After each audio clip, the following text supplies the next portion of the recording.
Welcome to Natural Habitat Adventures Daily Dose of Nature, Fireside Chat with Rich and Matt, live from the Campfire in South Africa, presented by NatHab Expedition Leaders, Richu Digavea and Matt Meyer. It is always a pleasure to have you both with us. And Matt, today is a little extra special, right? So again, folks, sorry for the technical difficulties. We're trying to reestablish a connection here. We've got a massive thunderstorm down to our south that's brewing, and we think one of our telecommunication towers was hit. So we're just trying to figure out a better connection. But welcome everyone. We are on location here at Sabi Sabi Private Game Reserve in South Africa, where Rich and I have been for the last couple of days, and we have been filming some incredible wildlife scenes, and we're going to bring that to you tonight. So basically what we have done is we've been able to be out here in the bush. We had just some incredible scenes over the last couple of days, and now, with obviously as things are meant to be coming through to fruition, nature takes course and lightning strikes, and so we're having a few technical difficulties. But we've got lions roaring in the distance, and we're back, but it's going to be a patchy piece as we go along because the signal keeps on blowing in and out with the storm coming in. I think the videos that are there are really great for explaining themselves for the moment, so we could always do that and run through. I think you can start the first video. We can't see it. We're not going to use up any bandwidth, but once everyone's done, what you guys can do is you can ask any questions and we'll try and answer them if we're connected.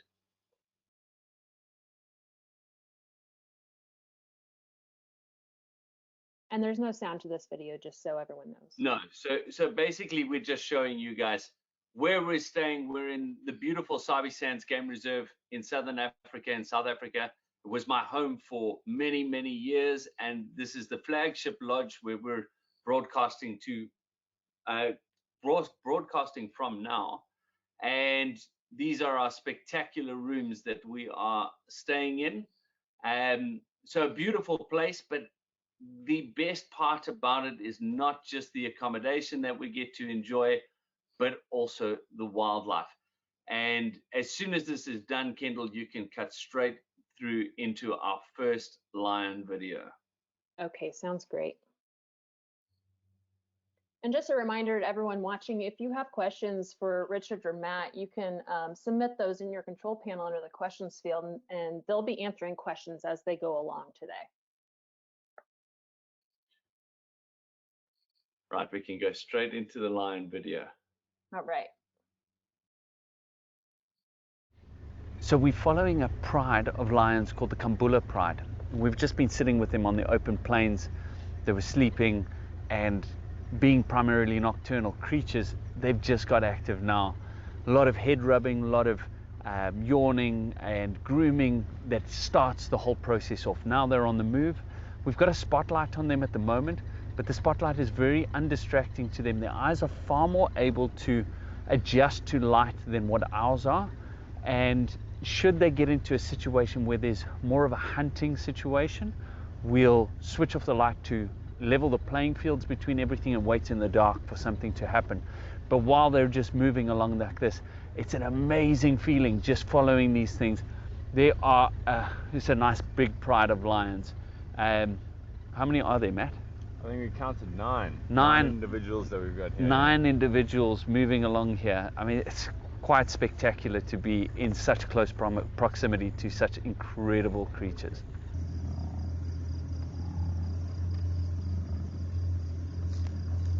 So we just watched those lions that Rich was talking about a little bit earlier get active. They play a little bit in the sun, in the setting sun, and then we followed them through to another open plain. So the zebra were coming from sort of this direction, the lions were facing here, but the wind was blowing straight over their back. So they probably had some thought of, well, this is not going to work. So they went to the next open plain, came through, and kind of spread out, and we sat. There was another vehicle with us, sat on the other side on either end of this open plain. There was a herd of wildebeest as well as a herd of zebra and some impala. one lone waterbuck. And so we switched all the lights off. We just sat there for about 15-20 minutes, just trying to figure out and listen what was going on. And then all of a sudden it was just this rush and these hooves clattering all around us everywhere. 2 male lions ran straight past the vehicle after the herd of wildebeest and the herd of zebra. Is that a lion? Yeah. Yeah, Is that a lion? yeah. 2 lions there. And actually separated a small young foal from the rest of the herd. So you've got this zebra foal here, and all of the lions had been able to encircle it.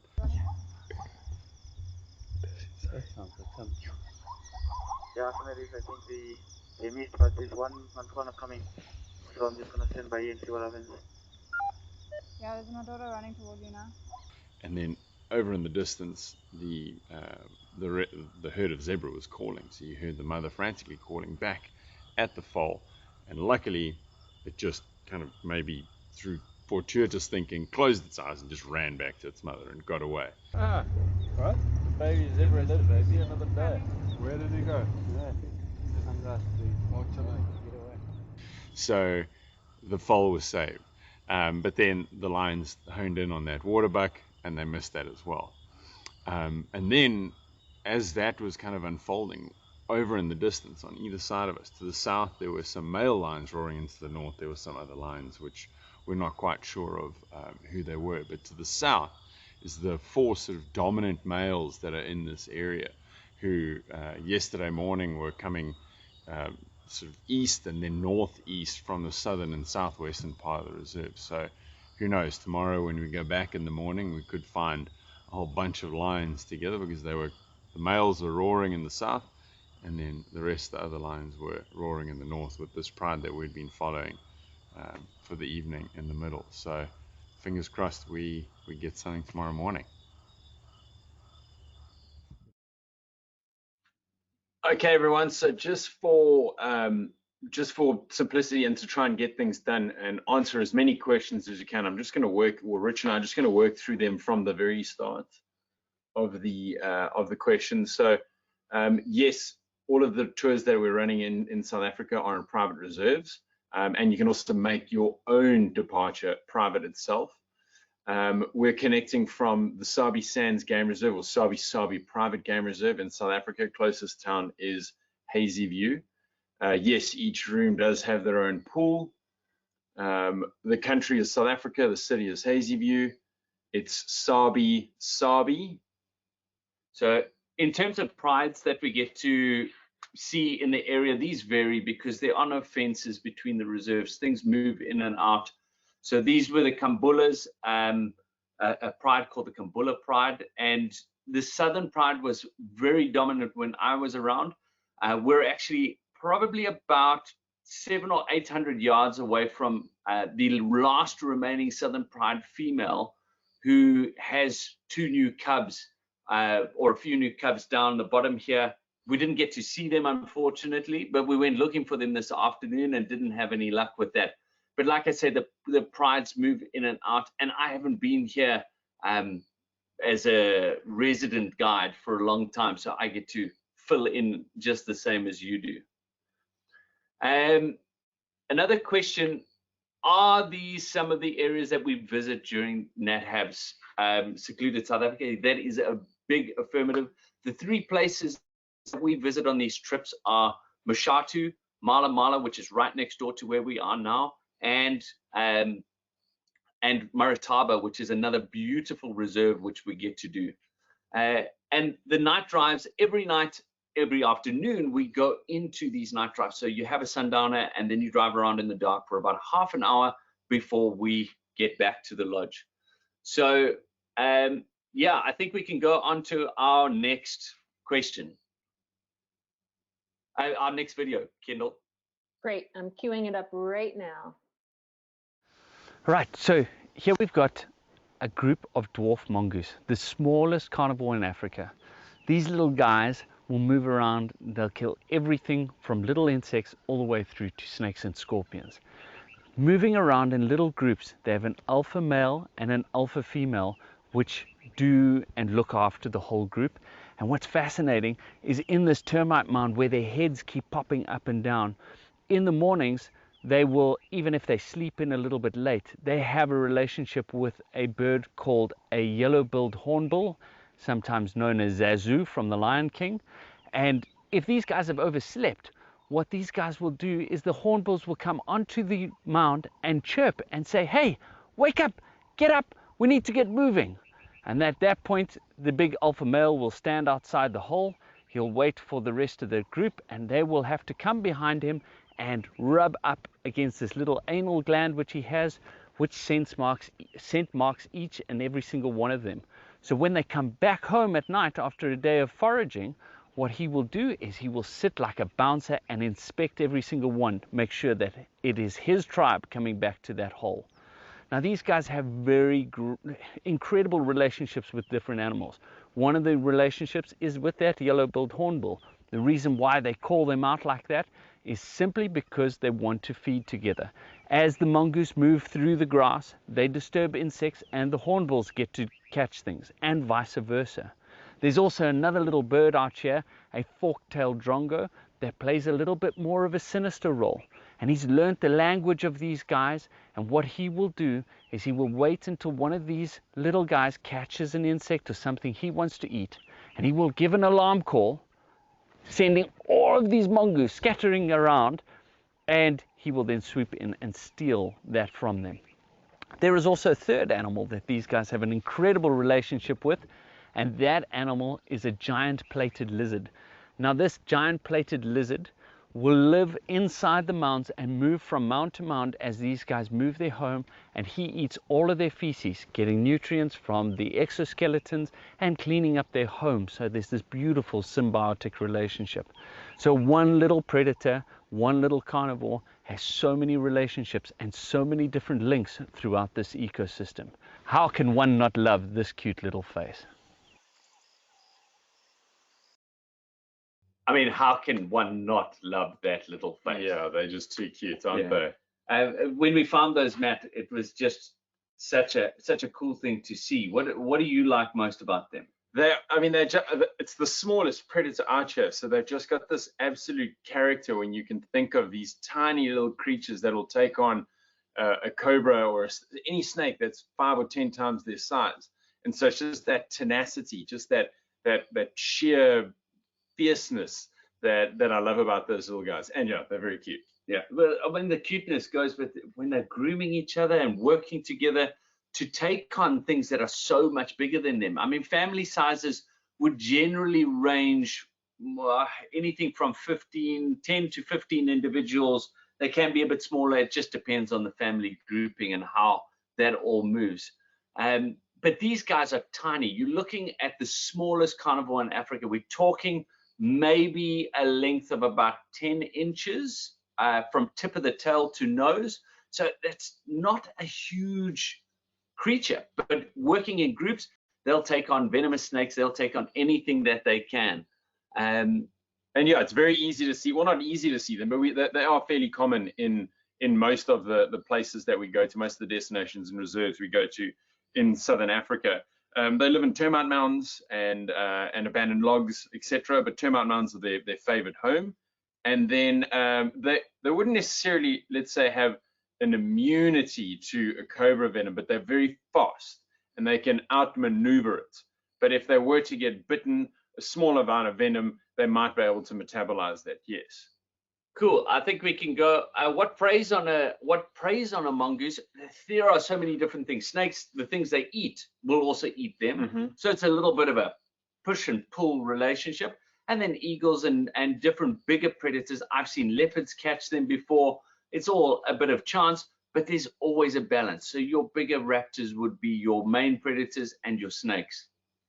Great. All right, I'm queuing up this next one. It's about 5 minutes.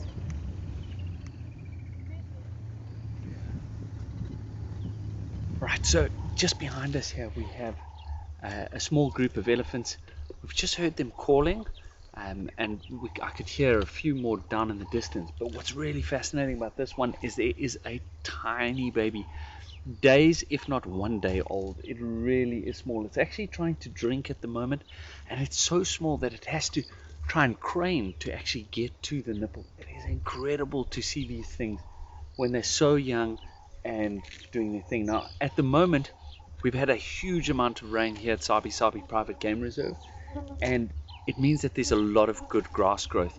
But at the same time, there is another food source that these elephants love, which is marulas. Now, marulas form a huge part of the diet. There's even a couple of theories to suggest that males might hold a territory over this time around the marula trees because of the fact that the herds will move in to try and take advantage of these energy-filled packs of fruit, vitamin C rich. Now, they eat so many, and because their digestive systems are really fast, it takes between 4 to 6 hours from entry to exit, that the high vitamin C content and the movement through their body actually gives them a bit of diarrhea. And what they will do is they'll actually use this tree over here, this very silvery tree called the silver cluster leaf, which is high in tannins, to be able to self-medicate and to slow the gut down so that they don't overdo it. Earlier we saw this elephant bull going up, and he was actually using he leant up against the tree and pushed the tree to try and dislodge some of the fruit from the top, because everything's trying to get to it. First of all, we love the things. Warthogs, monkeys, baboons, bushbuck, everything tries to get to these fruits, so there's quite a lot of activity around them.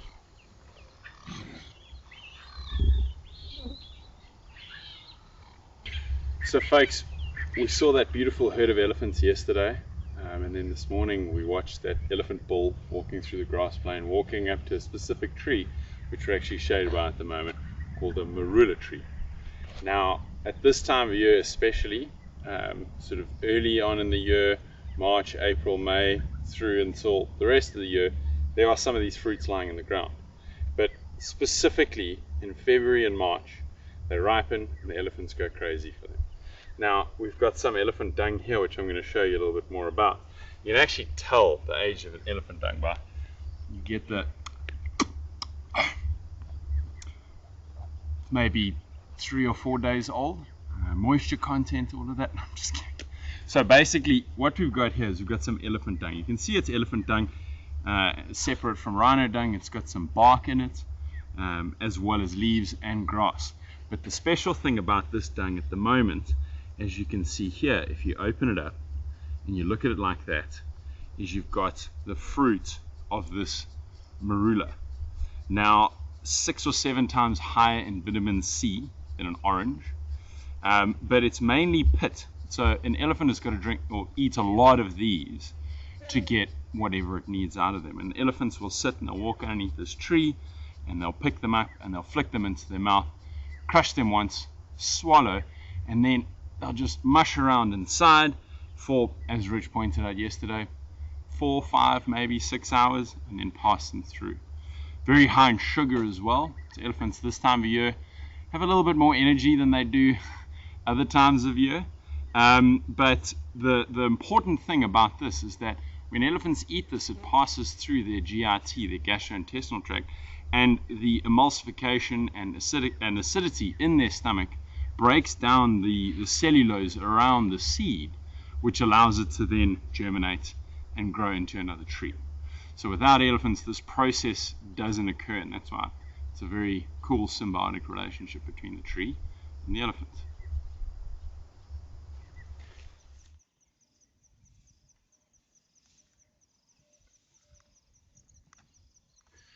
So, folks, as you can see there, we've got this very intricate system between elephant, environment, tree, etc. It's just this a moving wheel that with the absence of one, the others wouldn't be able to exist.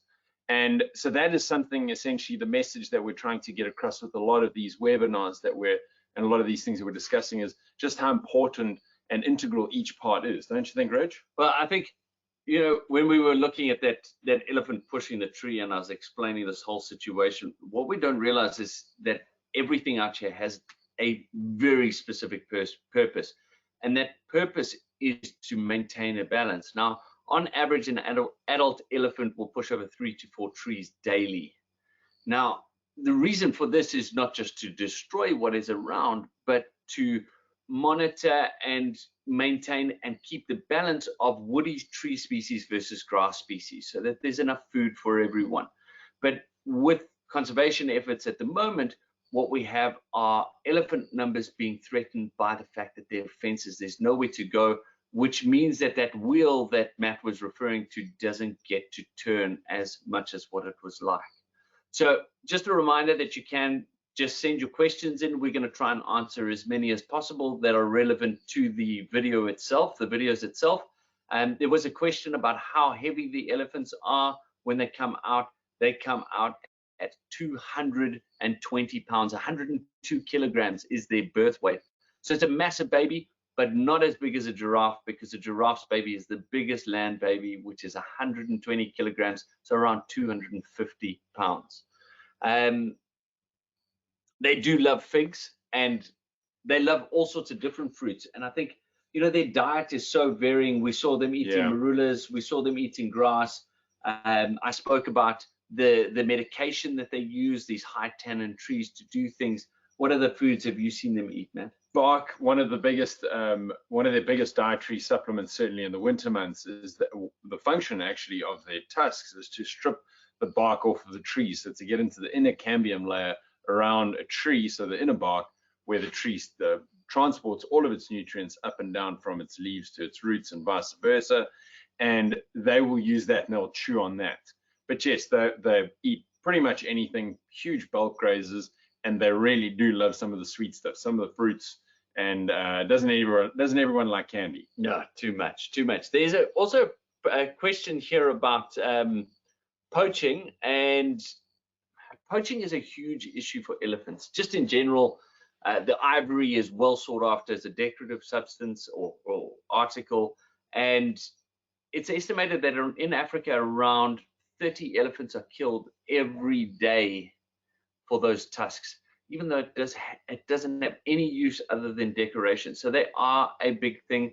But WWF has some incredible programs. The Cheetah program that they're running at the moment, which looks at rhinos and elephants, is looking at trying to bond outside communities with the reserve so that they understand the value of the creatures within here, that value supersedes the short-term value that they will get. So by providing jobs, also creating jobs for these guys to become guides and rangers. I mean, what are the other things that they're doing? Community involvement is a huge thing here, and sort of breaking those socioeconomic barriers by integrating the local communities who once lived in this land back into that. And so that's a huge project and a great initiative that the WWF are involved in locally here, as pretty much as we're sitting, working with water, working with local communities. It's one of the big things in trying to reintegrate a community, is giving them a viable food source, enabling them to farm at the same time as integrating them into conservation and tourism. So there's a few questions asking about our proximity to animals. Now, it is a wonder how beautifully close we can get to things within a safe range. So the animals have been habituated to the presence of us in the vehicles, and as we are there, we will never drive into their space and spook them. We will park on the peripheries, and at some moments they will come up closer to us, but they do not want to get into us or climb into the vehicles in any way. The tracker that is sitting out on that front seat, it is the best seat in the house. Unfortunately, you'll have to go through guide training to sit up there, but it is a very safe seat, and we're always watching the animals' behavior to make sure that the occupants of that vehicle are safe and sound. I think, Kendall, if you want to hop onto the next video there, just so we can try and get through the videos. Absolutely, queuing it up right now. Thank you. So you can see behind me here we've got a herd of Impala. Probably the most abundant of the antelope species in this area, but often the most overlooked because they're literally around every single corner. But I've got an affinity for them. I kind of like the Impala, and they play an integral part of this ecosystem. And one of the things that the the Sabi sands in the southern part of the Kruger is most well known for are their predators. So your lions, leopards, wild dogs, cheetah, and these guys make up a predominant level of their food source. Mixed feeders, so they not only eat the abundant greys, but also browse. And especially this time of year, their diet will predominantly move down towards the ground level. They'll eat a lot of the grasses that we've got going, and have a very interesting breeding biology where they have the ability to retain their youngsters giving birth until optimum environmental conditions. So the males will go through a rut in sort of your April, May time of year, and then November, December, the females start lambing. Occasionally you will have a few females that aren't impregnated at that time, and they'll go through a false rut in the middle of winter, and then those ones will then be born at the beginning of sort of February, March. And at that time of year, it's chaos with all of these baby impala around every corner, and the predators having their pick with everything. But when the females give birth, they will stash them in some thicket, kind of like behind where we're sitting, behind where they are over there, and they'll only come back to them a couple of times a day to let them nurse, and then they'll leave them going back to the herd.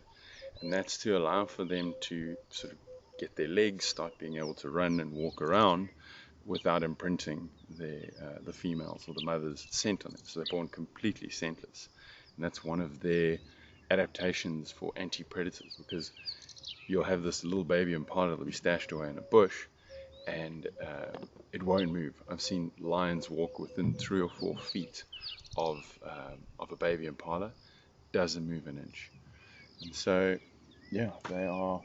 I think they're one of the most beautiful antelope that we get out here, and even if they are around every single corner.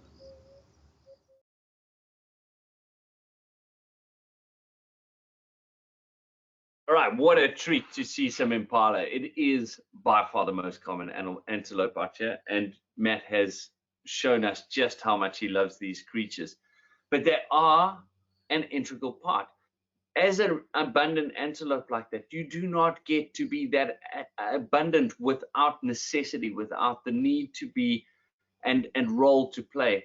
And as was said, they are food for a lot of things, but they balance out a lot of the environment. And effectively, during the rut, when the males are courting or covering all the females, a male won't cover the same female twice. And at the height of the rut, he might only keep a territory for about 7 days, so a very short amount of time, but they're highly successful at mating, and 98% of the breeding females will end up pregnant at the end of that rut. Now that will cause quite a population overflow. So what's the next step? Exactly, and then you've got that thinning out of the herd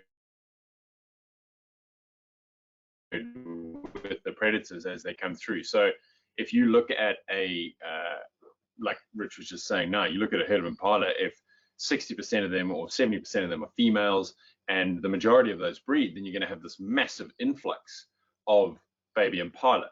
But remember, when they're born, they are not necessarily, yes, they can stand up and they can walk and they can run, but they're still extremely vulnerable while they're nursing and for the first couple of months. So that is essentially what the species does. They flood the predatory market so that all of a sudden predators have got an abundance of food.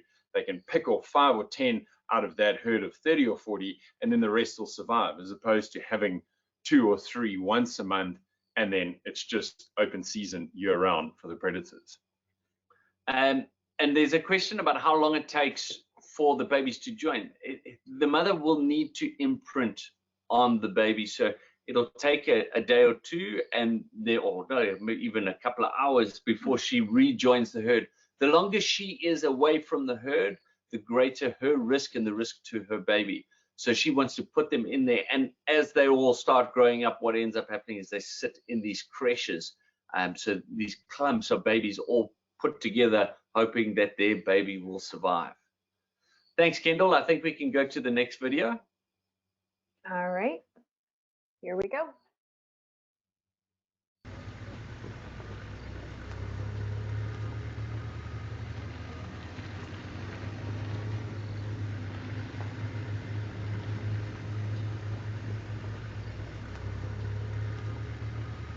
Right, so behind us we've got a mother and a rhino calf, and what looks to be her last calf. So the new calf probably is a couple of months old, and the older calf is probably around 4 years, 5 years old, and it's at this crossover point where she'll probably be trying to move off the older calf so that she can just concentrate her attention on the younger one. Now, because of their very poor eyesight, their vision range is probably about 100 feet that they can pick up movement from, but I've seen these guys get surprised by a tree stump that's right next to their face. Now, what happens is, because of this low eyesight or this poor eyesight, they can be quite inquisitive, and what we had was the mother and the calf coming up to have a closer look at us, to get a feel for what we were and what we were doing.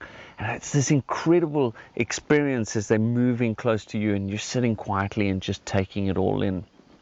Now, unfortunately, these animals are under incredible threat at the moment. Their horns are used for various medicinal reasons in the Far East, and they are poached extensively. In Kruger alone, 70% of the population has declined over the last 10 years. So that's a huge number of rhinos that have been poached, and their numbers are dropping every day.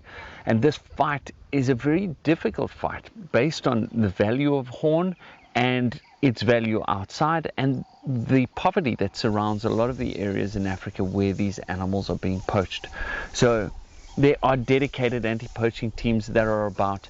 There are a lot of different programs in order to try and motivate and keep these animals safe. So the anti-poaching, they will dart and notch the rhinos and also put microchips in their horns, and even some reserves have gone as far as dehorning the animals in order to keep them safe or to minimize the risk.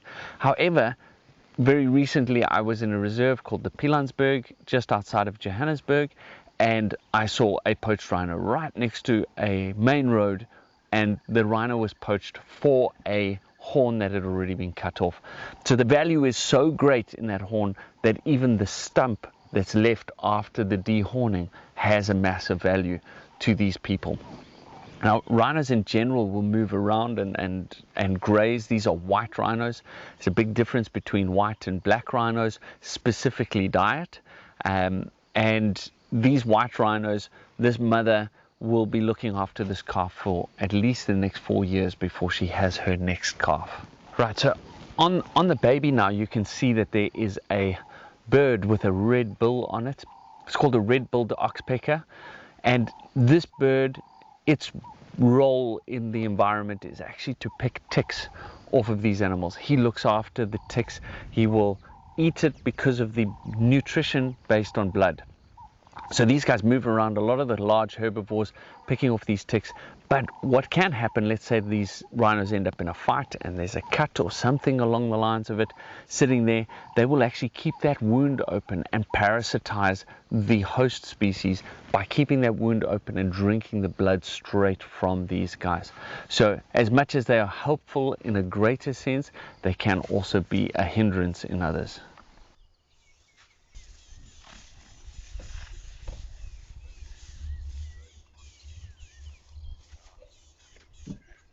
So thanks for those questions, folks. So just a quick one. There's nothing growing on the horn itself. It is the horn. That's just the tufts of hair that grow out of it, because it is essentially compressed hair or keratin.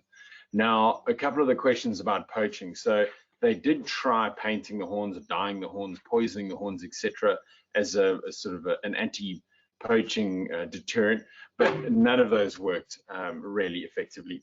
Dehorning a rhino works most of the time, but as Rich has said in his piece about the rhino, is that sometimes even that little stump at the bottom, the growth plate, which is less than 10% of the horn, is still worth poaching for. Now, our proximity to these animals, especially rhino and elephants, would actually in fact be a help to them, because then there's extra vigilance, there's more viewings of them. They won't necessarily get relaxed to the presence of people to the point where a poacher can get up to them. Poachers have got to get close anyway, and us being there just increases their chances of them being seen and them being viewed, thus reducing any poacher being able to get close to them.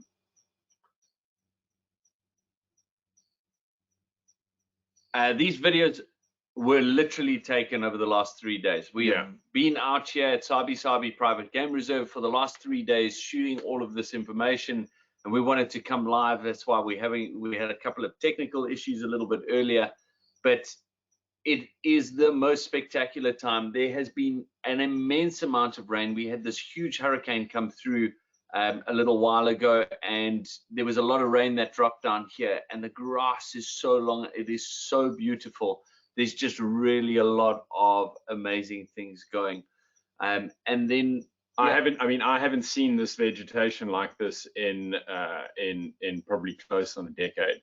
With all of this rain, it is just stunning. The grass is beautiful and long. The inflorescences of the flowers on the grass, I haven't seen it like this in years. I mean, between the two of us, we've got almost 20 years experience in this reserve itself, and it hasn't looked this beautiful in a long time. Absolutely. Kendall, I think we can go on to the next video, please. All right, and this is the last video for today, so be sure to get your questions in now. Guys, we're on our way in to lions. This morning, when we went out, we found 2 males and 2 females. And if you remember from earlier, we mentioned last night that we heard 4 males calling in the distance, and the rest of the Kambula Pride were busy chatting or listening to this whole thing. And during the night, they actually came together. And what was amazing is when I woke up this morning, I walked out to see Matt. I stepped on a lion paw print. Massive male lion footprint. Yes, and it was right in front of my room. They'd walked right in front of our rooms through the night. So we found these guys earlier, and they were mating. Now the sun's starting to set. Hopefully we'll get some action and maybe even listen to them roaring. Oh, that'd be awesome, wouldn't it? Yeah, that's the best. What are you with the mating? What's your feeling on the mating? What do you think she's doing? Well, I mean, it's an older lioness, so she's probably her cubs are now probably in the 18-month to 2-year region. We've got one right over here. We've got a young male, older male over here. They would have stayed in the shade for the majority of the day, and now as it's starting to cool down, the sun's starting to set, they'll start to get active. So hopefully we will be able to see a much higher mating frequency. Usually they mate sort of 3-4 times an hour, but anyway, I mean, I've seen lions mating, what's the most you've ever seen? 10, 12, 15 times an hour? Every 2 or 3 minutes. Yeah. And so because they're 2 males as well as 2 females, every single time the female who's an estrus is going to get up, the male who's mating with her will get all antsy. If she comes anywhere near this other male, he'll then try and cut her off from that. And that's why they've moved about 200 or 300 meters over the course of the heat of the day. So as she would get up and move to try and move into a shadier spot, he would then push her further and further away from his brother. And so he's over here, and the others are underneath the vegetation behind us over here. So let's see what we're going to see. Now, what's often fascinating about this situation, just in general, is these 2 females have broken away from the rest of the pride, which we also found while we were looking for a leopard this morning. And this one female has sort of tried to entice these males to mate.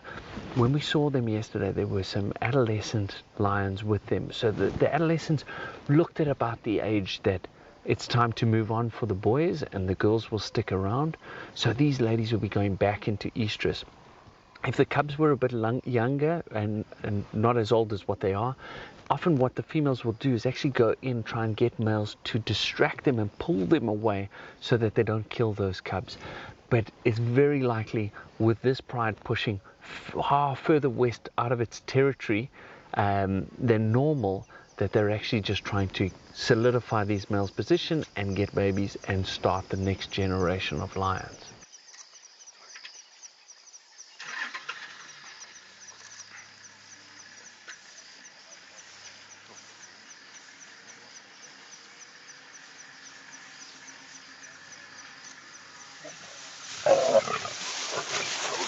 So the last time you had us. We were coming into the sighting. We've got these two lionesses, these two male lions, and where you've got competition between male lions, there's always potential for chaos and for disruption. And they did not disappoint.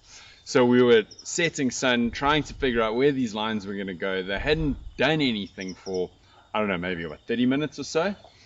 And so we come around to the one side, and you've got the submissive male, and one of the females had come up and tried to coax him a little bit of action. And then you had the more dominant male, the male that was mating, and then the female that he was mating with. So we thought, no, we'll go around to the other side and we'll sit with the more submissive male. We drive around and we position ourselves there with these lions here and then the other two over there, the more dominant male. And we all know what's going to happen is that female's going to come up and she's going to try and coax this other male, and it's just going to cause chaos. And what chaos did it cause? Oh my God. I mean, I think it was almost in the vehicle. Rich was, right, I mean, this lion just came right up to here and, no, and carried on walking there. He suddenly, it was crazy because as they were sitting there, the male came in and we'd already called it beforehand, like, guys, get ready because when this guy comes in, there's going to be fireworks. And as he came in, he came rushing into us. It sent cameramen's arms up in the air and flailing. And everything sort of died down afterwards. We were crying with laughter. It was amazing. But the two ladies then left off, and we were talking earlier about how, they're trying to mate with these guys. There could be ploys involved if they're trying to draw things away. And it turned out to be exactly that. The lionesses went off on the mission. The other male went following the females. He was marking. They were moving. They were moving at quite a brisk pace. Yeah, no, they were going. They then stopped to drink at that one water hole, which was fascinating because they sort of took 2 sips and then carried on. And Donald had said to us, no, when they drink, we've got time because they drink for a lot. Yeah. And they went, and off they went. Yeah. And then he came in and he stuck around for a bit. Drank out a full mouthful. This whole thing, and disappeared. Gone. The girls were gone, and he couldn't pick up their trail Yeah. at all. He was walking in circles. It was mad. Yeah. And then all the lions roaring at the end. Different and in different directions. We had the one male by himself, then his brother was calling, the one he had left behind, and then we started hearing the other 2 males. What we thought was the other 2 males, but like what we were saying, that the one of the lionesses looked like she was starting to lactate, and so she very well could have. What Rich was saying, she very well could have been there to just draw those males away, mate with them for the day, and then as soon as the males are preoccupied with something else, territory, scent marking, and then disappear and go back to the rest of the pride. So we'll just have to see what we find tomorrow. Absolutely. Or here tonight. What a treat. Sure. And maybe they'll come past our house. Yeah, fingers crossed.